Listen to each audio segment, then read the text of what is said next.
And the Iranian foreign minister is expected to be in Munich at the security conference. Is the secretary ready, willing to meet with him directly in person if that helps having a breakthrough in Vienna?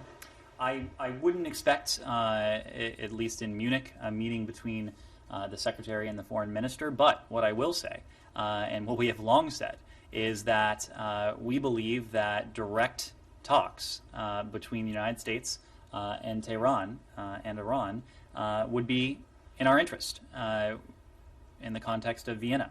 As you know, Francesco, we have had to operate on an indirect basis with our primarily our European partners relaying messages back and forth, and that has posed an obstacle in the context of negotiations that are technical, that are detailed, that are complex. And so we have said for some time now that we would find direct negotiations in the context of Vienna to be to our advantage. It would be to the benefit of our attempts to seek to achieve, or at least test the proposition of whether we can achieve a mutual return to compliance with the JCPOA. The French foreign minister said today it's now a matter of days and no more weeks to know whether, well, to have a deal to save the JCPOA or to go in a nuclear crisis. Is that your assessment too? Is it a matter of days? Well, our assessment is that we are in the midst of the very final stages of, as I said before, a complex negotiation with the key stakeholders here.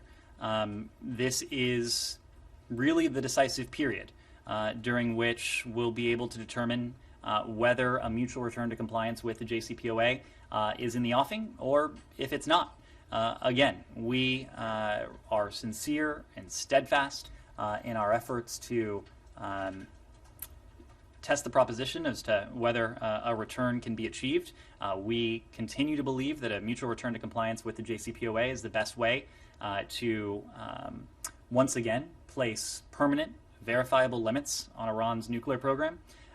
But we're in a decisive period because that window will very shortly have closed.